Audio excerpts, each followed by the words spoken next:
Hello again, everybody. This is Mr. Everything, and I am coming at you with an announcement. This Thursday, we're going to start a D&D campaign. We're going to live stream it on YouTube. The D&D campaign is set in the world of Odyssey of the Dragonlords. Odyssey of the Dragonlords takes place in the land of Thylia. Thylia is a hypothetical mythological island continent. It's set in the Greek times, Greek ancient period. It's so, you got hoplites, you've got Greek armors and weapons. You also have Greek mythology, monster-wise. But they changed a few things. They've changed the, or let me say they didn't change anything. They created a different mythos so it wouldn't conflict with anything. But I'm going to tell you now that what I've done is I've taken the Odyssey of the Dragonlords as well as the Magic the Gathering setting, the Theros setting, and also real life Greek mythology, and I've mixed it. But the primary setting, the primary focus is the Odyssey of the Dragonlords. Okay, so this island continent of Thylia is actually I'm zooming in too far. Is an island continent off the coast of Greece, so near Athens and Sparta and all of that. So what that means is this is actually on Earth, right? So there would be easily some crossover between Greek mythology and Odyssey of the Dragonlords. But as far as the players are concerned, they're from this island continent of Thylia, and they're not too familiar with what's outside of their island continent because it's the ancient period, so you really don't know much about what's going on outside of your personal space, but also because there is a swirling, endless storm that surrounds this island continent, keeping outsiders from getting in, and it also keeps the insiders from getting out. So it's kind of like a barrier in the ocean.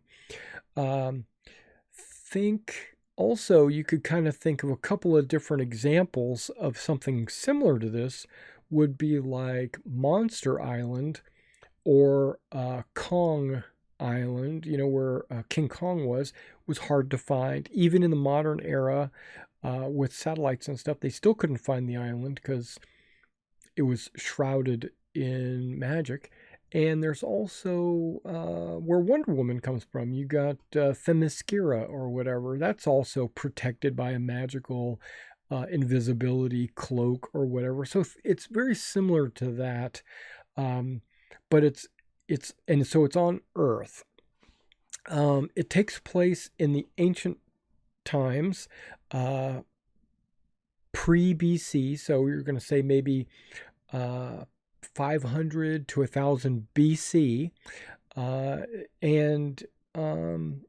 there will be some changes because this is a fantasy game. It's a fantasy realm, so there's going to be mythological creatures that you might have heard of.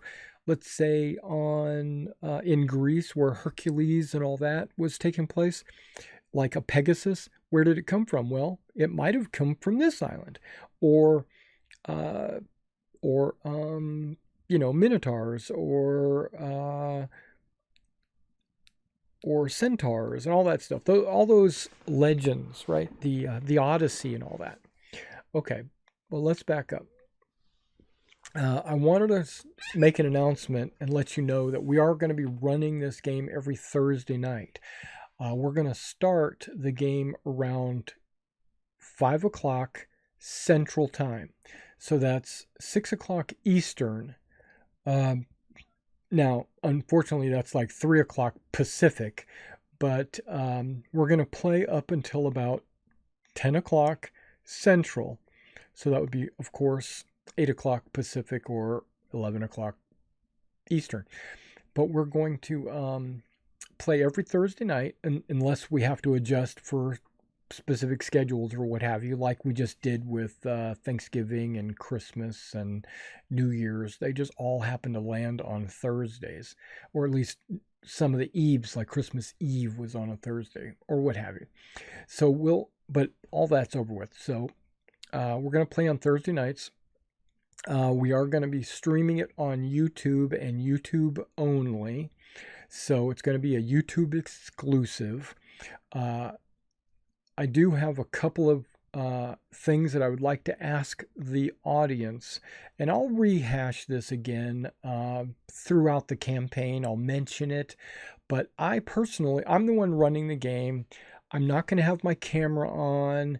I'm just going to have the screen. We're playing in Roll20, so you'll get a chance to see the map. You'll see the characters. You'll be able to hear everybody because we're playing on Discord. So you'll hear them tell me what they're doing. Everyone will have a chance to see what's on the map. But now I'm the referee, so I'm going to see things on my map that the players might not be able to see. So my hope is that the audience doesn't spoil the game for the players or for other audience viewers. Don't give out any spoilers. Don't say, that you played this campaign already and you know where the dragon is, or you know about the gods, or anything like that. Because if there winds up being game-breaking spoilers, I'll have to ban you from the channel, and I don't want to do that. I mean, if you're enjoying this campaign, or you want to play the campaign, or you want to watch the campaign, then don't give out any spoilers. It's better not to even say anything. Just watch and enjoy. Put it in the background and listen, or whatever you want to do. Okay, so we've been playing this campaign for about 6 months. We've had a couple of player changes in the 6 months that we've been playing, but mostly it's the same core group of people playing. And for those of you that don't know, I'm going to give you a real quick update of the world, the background of the world, and how the characters interact with this world. This is the second time I've filmed this video. The first time, I only got through about half of what I wanted to say in an hour and a half. So I've decided to streamline it and cut it down a lot faster and a lot easier. Okay, so there are 6 players. We have a Leonin, which is kind of like a Lion-O or one of the Thundercats, and he is the son of Pythor.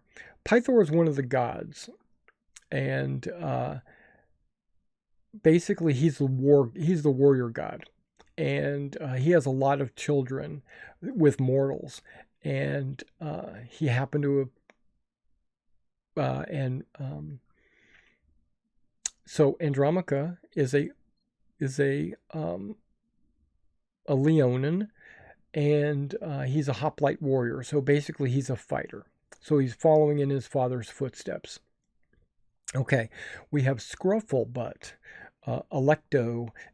He is a satyr bard. So he uses music and song and poetry to influence others through charm or inspires them to do great deeds. He is what's called a doomed one. What that basically means is he is destined to be killed by one of the Titans. Or let me rephrase that. One of the Titans has sworn to kill him.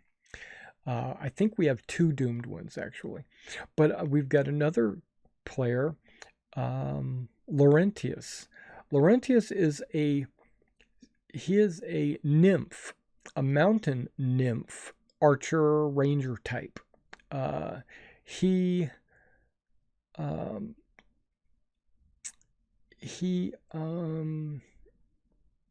Nymphs have this ability to sway people's personality and turn them. They basically can make you like them, basically. He is what's called a dragon slayer. And the reason why he's called the Dragon Slayer is not because he's gone out and slayed a dragon, but because his village was destroyed by a dragon and he's vowed to slay that dragon, Helios, which funnily enough is also the name of one of the gods on the land. There's a god called Helios and there is a dragon called Helios. Okay, and then there is a dwarf cleric named Damon, and he has his family disappeared overnight. Like one night he went to sleep as a human with his family. He woke up the next day. He was a dwarf, and his family had never existed. They were erased from time. The oracle had told him to go and retrieve his family heirlooms. There's two of them. And it would help him restore his family to being. And he's already found he's found his family's shield. And funnily enough, or I should say coincidentally, his family is inside the shield. It's like spirit storing shield. It has all their spirits in it. He hasn't really gotten how to get them out yet, or how to return himself to being a human, or what have you. He's supposed to be the heir to a kingdom of Mythos, which you see down here.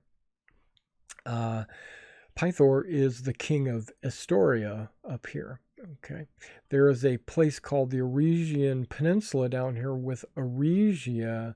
Aresia is kind of the enemy to the main kingdoms here. Okay, so, and I'll get into the world history here in just a minute. I'm going over the characters.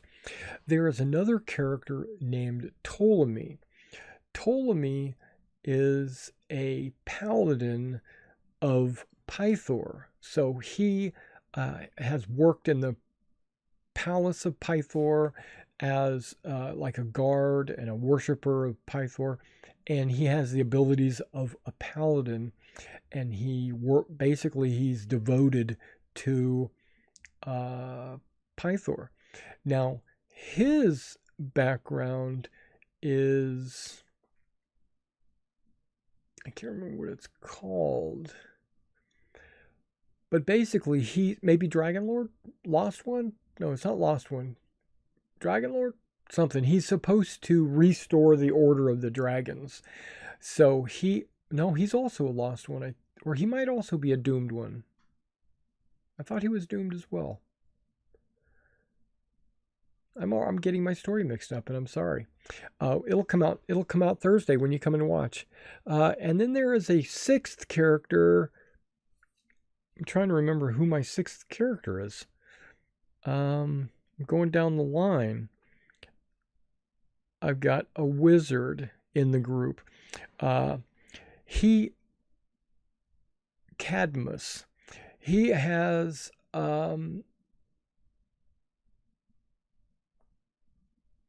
he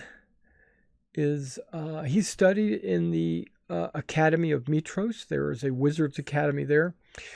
Something about my world. I want to just put this out there, let you know.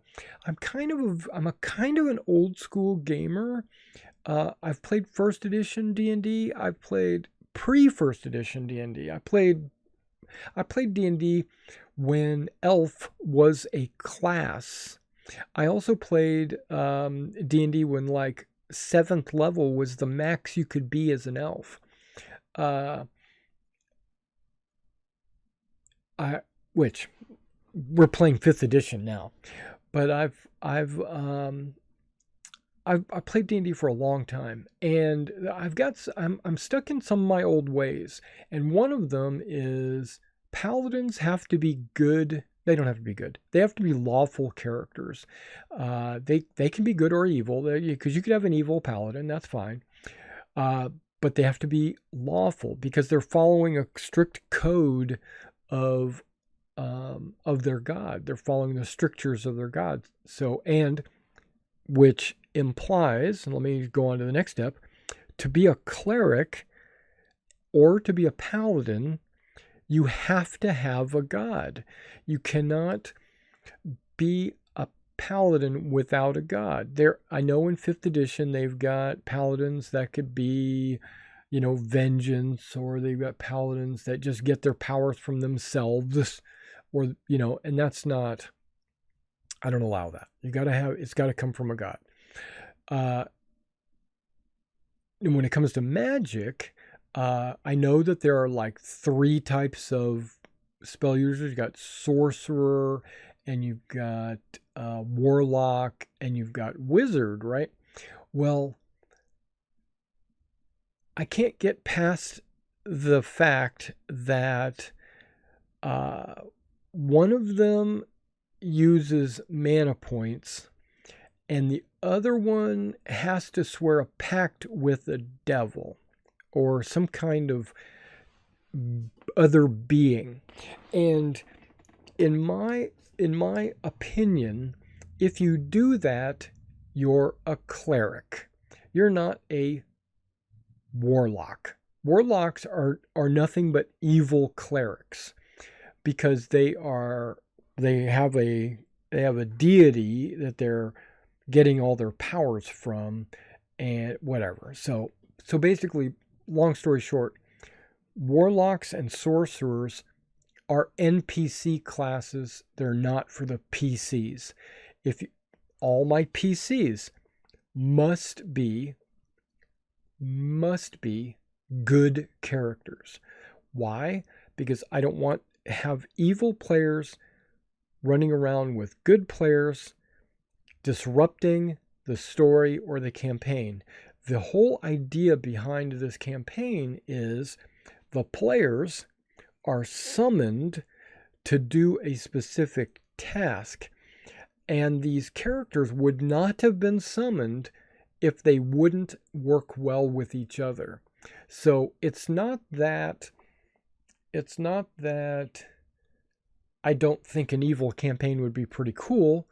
I don't, but that's not the reason. The reason is the Oracle has summoned these heroes to accomplish a great deed selflessly. Okay, so you can't have evil characters doing that. Okay, so the bottom line is everybody is a good character. Everybody's got their own motivations for doing this. But they were summoned, and this is where the story comes in. I'm going to try to speed through this as quick as I can. Okay. I looked at the time. I'm looking at 19 minutes. Okay, I'm going to try to get this under about 30, 40 minutes. The world. Let's talk about the world real quick. I mentioned how this world is separated from the rest of the world through a shroud. Before that shroud was up and existed, there was travel to this island from the mainland. Those travelers were called settlers. The people native to this island are called natives. And they tend to be fey creatures. So you're looking at satyrs and nymphs and minotaurs and centaurs.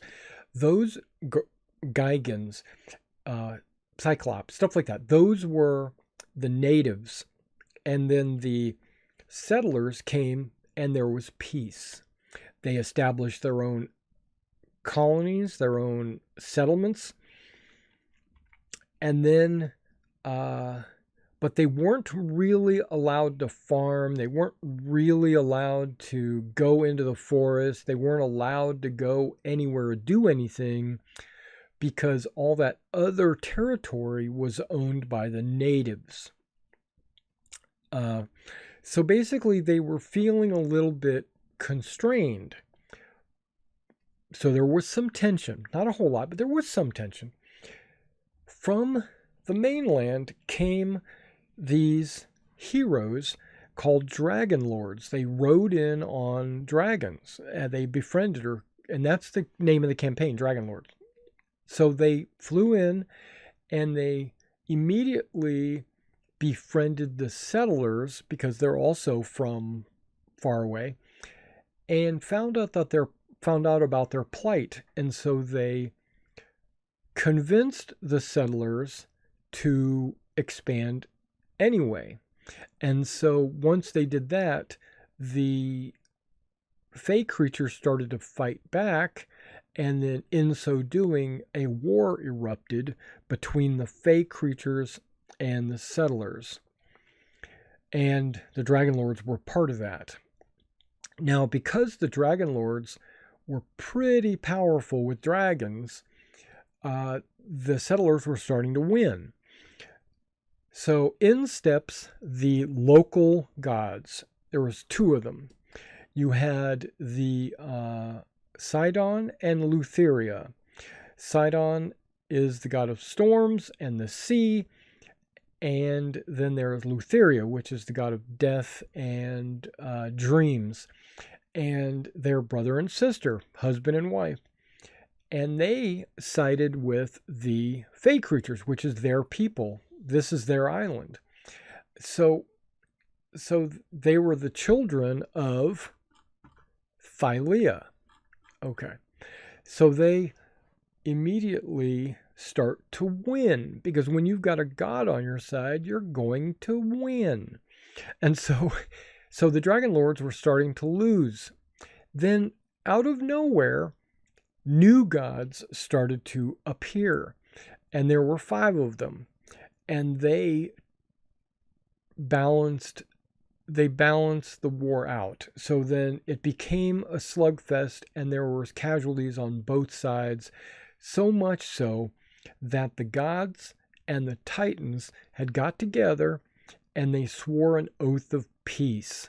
They said, okay, let's stop fighting, let our people just settle down and recover, and let the land recover and everything else.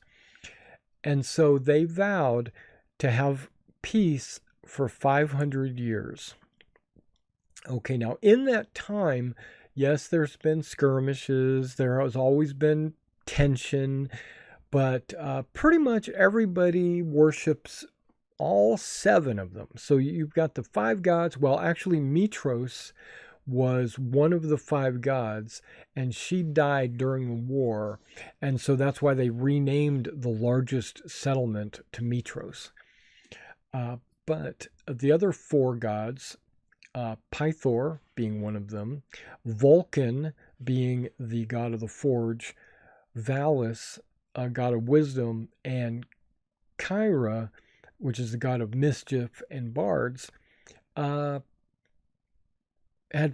500 years of peace and prosperity. The fey creatures had peace. But now that 500-year agreement between the Titans and the gods is starting to come to a close, so there is a possibility that something might happen at the end of the 500 years. there are people that worship both the gods and the titans. There are people that worship just one titan, like Sidon. There's worshipers that worship just one god, like Ptolemy. He worships Pythor. But they all get along because of the oath of peace. Something about oaths before I get on. An oath is a serious thing in this universe. When you swear an oath, the whole world binds you to that and will curse you if you break that oath. If you're an oath breaker, you could die from a curse, or you could be turned into a harpy or something like that. And it's done by the universe and not by any person or whatever. It's just nature does this to you. So people are very hesitant to swear an oath with someone. And if someone swears an oath with you, you know that they're serious about what they're saying.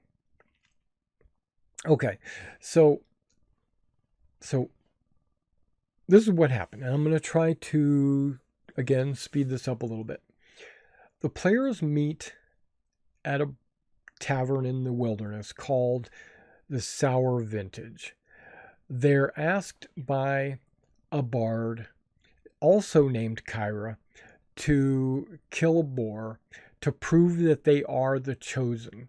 And they do. They kill this boar. This boar is magically enhanced. It is a minion of Sidon.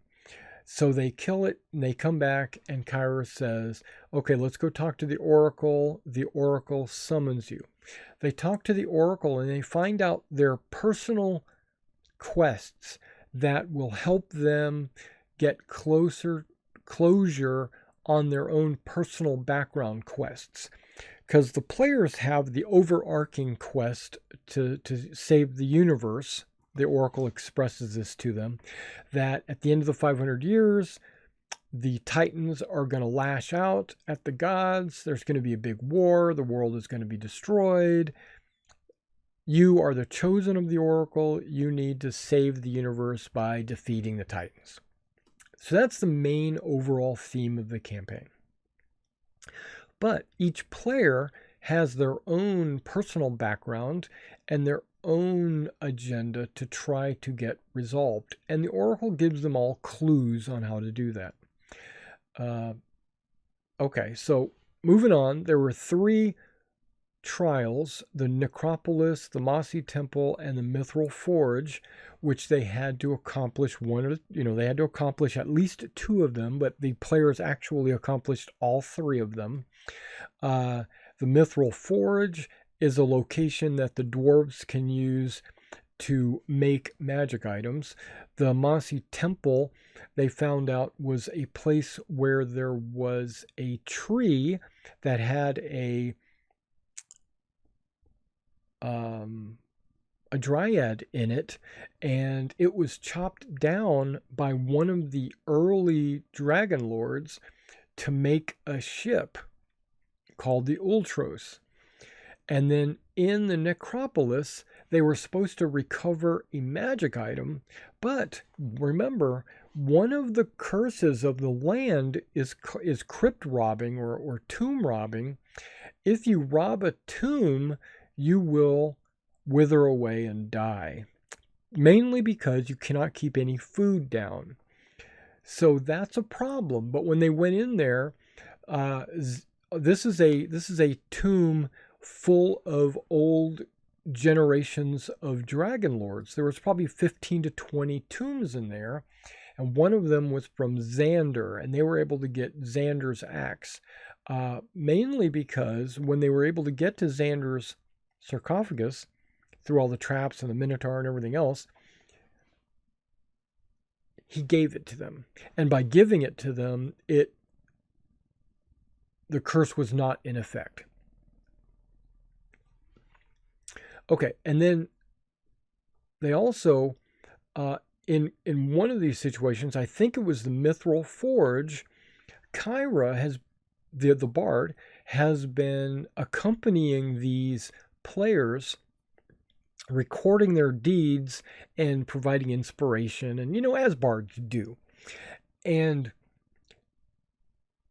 they were fighting a Cerberus in the forge, trying to clear it out for the dwarves. And they were almost all going to die. And Kyra steps in and reveals that she is a god. She is the god Kyra. She is not just some bard. And when she does this and helps defeat the Cerberus, she violated the oath of peace between the gods and the Titans, mainly because that Cerberus was a servant of Sidon. And part of the peace agreement was you, as a god or a Titan, you cannot attack or harm a minion from the other side. So like a Titan couldn't hurt a minion of the gods, and a god cannot hurt a minion of the Titans. Well, she did. And so what that caused was these Furies appeared and took her away to prison. So this god was ushered away by the Furies. And so the players were without Kyra for a while. And when she returned, she was an elven maiden. She returned like a week later, having pled her case to the Fates and was given a second chance, basically. Okay. While she was gone, she found out that everyone had heard about her death or her capture by the Furies and the Fates, that they assumed that she was a dead god. So her temple in Mythos was raided, and all of her magical musical instruments were stolen. And so she asked the players to assist in recovering them, and she only knew of 2 locations, these 2 right here, where they would be at. And the players were able to recover the musical instruments, but they were destroyed, and so they saved the magical components to give to Vulcan, the god of the forge, to maybe recreate Kyra's musical instruments. It'll take time. They were summoned by the king of Mythos. They came to Mythos. They arranged to help them with this storm that was going on, a magical storm that was at Mythos. They got the gods to sacrifice some of their power to get rid of this storm that Sidon had beset upon Mythos. There was a lot of activities, a lot of things. I could take a whole hour just talking about what had gone on in Mythos, and I think that's why the previous video took so long. But there was some downtime. I'll just briefly go over it. I did the Great Games, which is kind of like an Olympic game thing. They met Andromaca met one of his brothers in Mythos. He works in the brothel. They did some shopping, and they found out that the Temple of Lutheria, one of the Titans, was holding some children and, holding some families hostage for sacrifices. Speaking of sacrifices, sacrificing in this world, in this ancient time, actually does something. So when you sacrifice, the more powerful the creature is, the more power you give to your god. So children aren't very powerful, but when you have enough of them, you can sustain a god for many years, right? That's why farmers will kill a goat to get their crops going, or a sailor will kill an oxen to make sure they have good sailing weather, or stuff like that. So to save these children, to prevent their sacrifice, they raid the temple and they rescue the kids. And there was a few other things that they did in Mythos, but during their time there, and because they were the heroes, the king offered a map to go recover the magical ship that Esther had created with the tree from the Mossy Temple, was actually inland somehow at the Dead Falls. And he said, go recover the ship and it'll help you on your quest toward the Titans. Now, there's some things I'm leaving out, and I guess it'll be revealed on Thursdays. But basically, the King of Mythos is a dick. He is trying to rebuild the legendary Dragonlords, but he's going about it the wrong way. His wife is a goddess. She is the goddess of wisdom, and he doesn't love her, and she has there's some political intrigue going on there, and I can't reveal everything. But okay, so the players, make a long story short, the players go all the way to the Dead Falls. They recover the ship. The ship travels through it's crewed by undead, and it travels through the Nether Sea, and it travels to Mythos. In the midst of traveling, the Esther Archelander, the one that actually had chopped down the tree, was still on the ship, and he convinced the players to do to kill some ghosts that were on the ship. They were his servants or his allies, but they betrayed him, so he got the players to kill them. And then he offered the ship to Ptolemy, which is the Paladin, and which he accepted, and then became possessed by Esther Archelander. So now he is the captain of the ship, but he has Esther inside of him. And Esther is not a good guy. They pretty much figured out that Esther Archelander, one of the original Dragonlords, is kind of an evil dude in the fact that he relished in slaughtering, and by chopping down the Mossy Temple's tree, there was a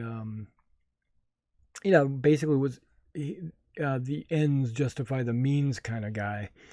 And okay, so they make it back to Mythos. There are a bunch of people there at Mythos that want to join the players in their adventures, kind of like the Argo and Jason and the Argonauts. These guys are the Ultronauts, I guess, if you want to call it that, because it's the Ultros, and they wanted to join the heroes and save the world, right? Save the universe. So, and they need about 50 people to man the oars of this giant ship, which they got about 100. Plus, Pythor decided to come along. Versi, who is actually the Oracle, decided to come along.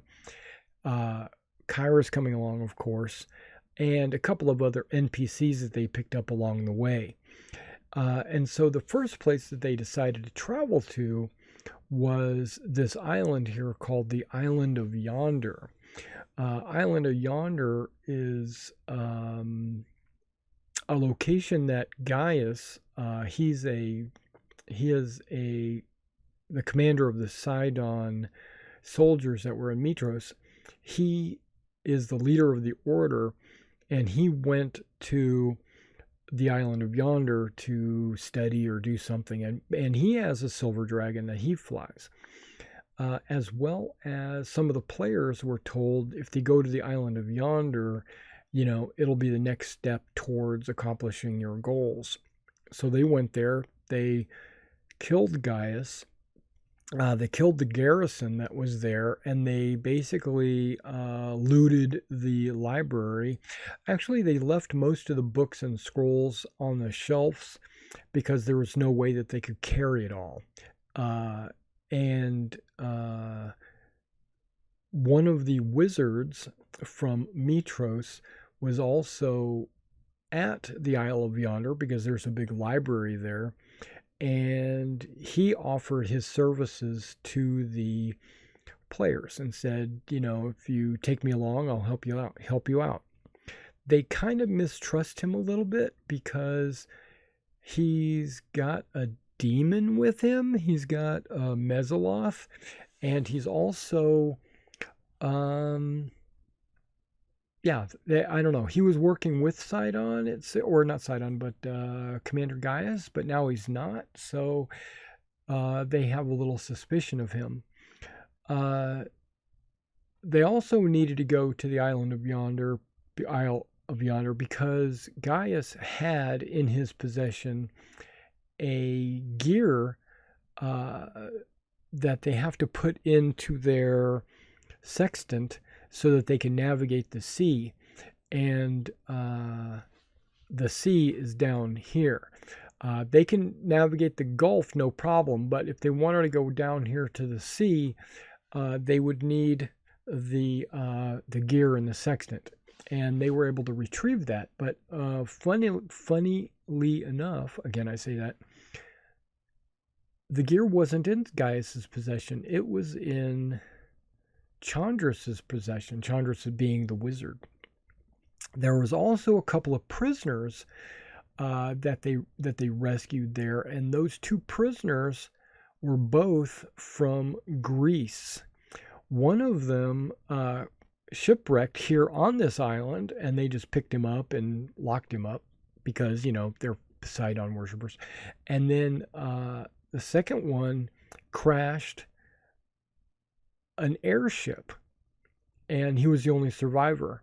So they said something about if they could recover his engine, he would be able to build another airship. All right, so that's, and then now they're planning on traveling to the Golden Heart because I think the players think that there are dragons imprisoned there.